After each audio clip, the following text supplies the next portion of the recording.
ప్రియమైనటువంటి దేవుని బిడ్డలారా, మనము బతికినంత కాలం బైబిలే మన గతి ఇక. వేరేదేం లేదు. బతికినంత కాలం ఊపిరి పోయేంత వరకు మనకు బైబిలే ఆధారము. ఇక బైబిల్ తప్ప మరొకటేం లేదు మనకు. ఇదేముందిలే 2 సంవత్సరాలు చదివి ఇంకొకటి తీసుకుంటాం మూడో సంవత్సరం అనేక ఏమీ లేదు. జీవితాంతం క్రైస్తవుడికి ఉన్న పుస్తకం ఒకే ఒక పుస్తకము. అది పరిశుద్ధ గ్రంథమైన బైబిల్. రూతు గ్రంథం 2వ అధ్యాయం 4వ వచనం. బోయాజు బెత్లెహేము నుండి వచ్చి యెహోవా మీకు తోడయుండునుగాకని చేను కోరి వారితో చెప్పగా వారు యెహోవా నిన్ను ఆశీర్వదించుగాక అనిరి. ఇక్కడ గమనించినట్లయితే ప్రియులారా, బోయాజు అనేటువంటి వ్యక్తికి పొలం ఉంది. ఆ పొలం మంచి పంట పండింది.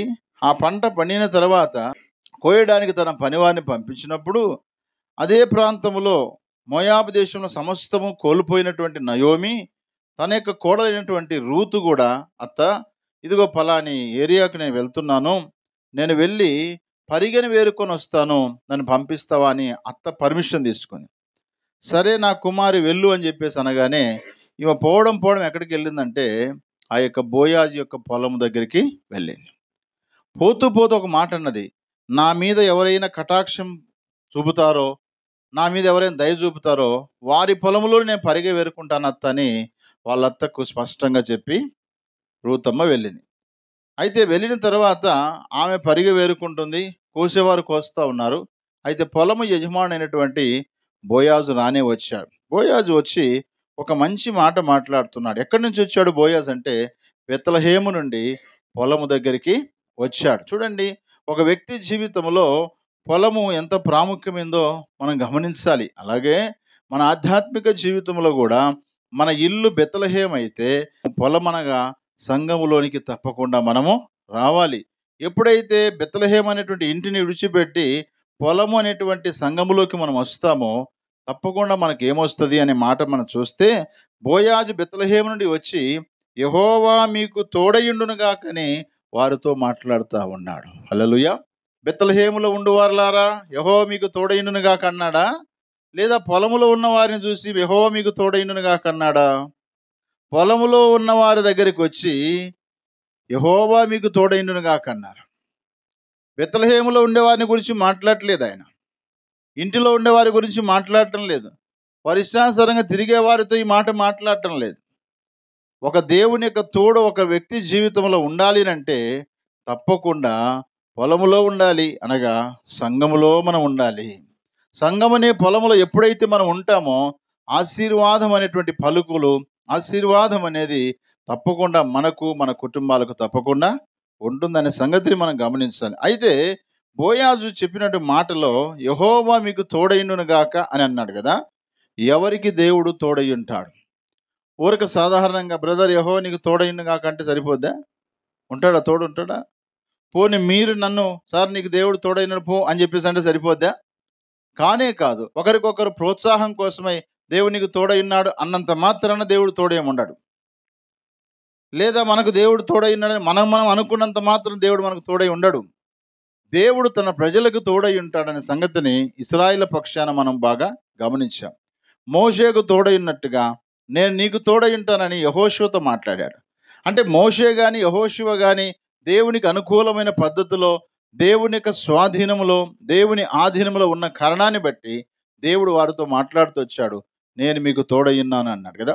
ఇలాగ భక్తులైన అనేకులకు దేవుడు తోడుగా ఉండి నడిపిస్తూ వచ్చాడు. కాబట్టి మన ఆధ్యాత్మిక జీవితంలో కూడా బోయాజు చెప్పినట్టుగా మనకు తోడై ఉండాలి అంటే, ఆనాడు బోయాజు తన పొలంలో ఉన్న వారికి దేవుడు తోడైండుగాకని పలికాడు. అలాగనే మనకు కూడా సంఘంలో ఉన్న మనకు దేవుని యొక్క తోడు కాపుదల మనకు ఉండాలంటే దేవుని యొక్క వాక్యం సెలవిస్తుంది. అపోస్తుడైన పౌలు భక్తుడు రాసినటువంటి 2వ కొరింథీయులకు రాసిన పత్రిక 13వ అధ్యాయము 11వ వచనాన్ని చదువుకుందాం. తుదకు సహోదరులారా సంతోషించుడి, సంపూర్ణులయ్యుండుడి, ఆదరణ కలిగి ఉండుడి, ఏక మనసు గలవారయ్యుండుడి, సమాధానముగా ఉండుడి. ఇక్కడ 5 విషయాలు గమనించాలి ప్రియులారా. సంతోషించుడి అన్నాడు.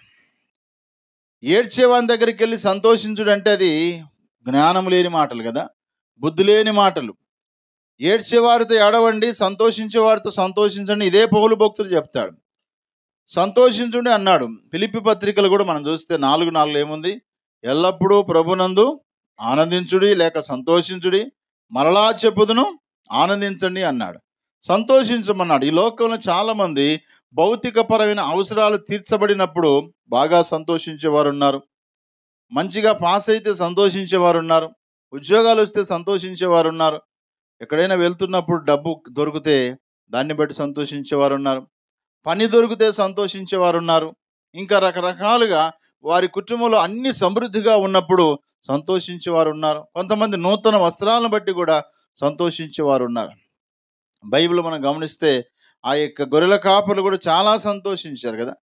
ఆ యొక్క జ్ఞానులు కూడా చాలా అత్యానంద భరితులై నిజంగా ప్రభువును దర్శించారు. అంటే వాళ్ళ ఉద్దేశం ఏంటంటే, దేవదూత ద్వారా చెప్పబడిన మాట ప్రకారము ఈ శిశువుని మనం చూసామనే సంతోషం. అంటే వారు అనుకున్న విషయాలను బట్టి సంతోషిస్తూ ఉంటారు. వారు వెళ్ళిన స్థలాలను బట్టి సంతోషిస్తూ ఉంటారు. కానీ క్రైస్తవ జీవితంలో సంతోషించడానికి ఎన్నో విషయాలు ఉన్నప్పటికీ కొన్ని విషయాలు మాత్రమే మన జీవితానికి ఉపయోగపడుతుందని దేవుని వాక్యం సెలవిస్తుంది. కీర్తన గ్రంథము 119 కీర్తన 14వ వచనంలో దైవ సంబంధమైనటువంటి దైవజనుడు ఈ విధమైనటువంటి విషయంలో ఆయన సంతోషిస్తూ ఉన్నాడు. చూడండి, సర్వ సంపదలు దొరికినట్లు నీ శాసనముల మార్గమును బట్టి నేను సంతోషించుతున్నాను అంటున్నాడు. చూడండి, సర్వ సంపదలు దొరికినట్లు, బంగారు దొరికినట్లు, వెండి దొరికినట్టు, ధనధాన్యాలు దొరికినట్టు, వజ్రాలు దొరికినంతగా నేను సంతోషిస్తున్న దేని బట్టి తెలుసా? నీ శాసనముల మార్గములను బట్టి అన్నాడు. హల్లెలూయా.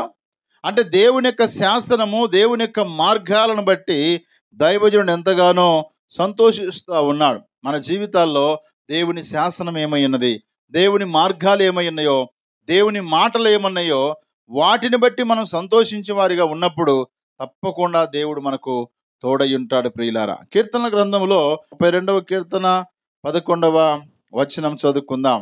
నీతిమంతులారా యెహోవాను బట్టి సంతోషించుడి, ఉల్లసించుడి, యథార్థ హృదయులారా మీరందరూ ఆనందగానము చేయుడి అన్నాడు. అంటే దేవుని యొక్క శాసనాలను బట్టి, దేవుని మార్గాలను బట్టి, దేవుడు మనకిచ్చిన నీతిని బట్టి మనం ఏం చేయాలా?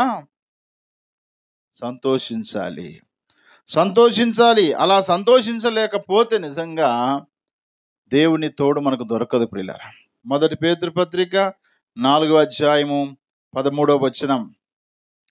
క్రీస్తు మహిమ బయలుపరచబడినప్పుడు మీరు మహా ఆనందముతో సంతోషించు నిమిత్తము క్రీస్తు శ్రమలలో మీరు పాలువారైనంతగా సంతోషించుడి అన్నాడు.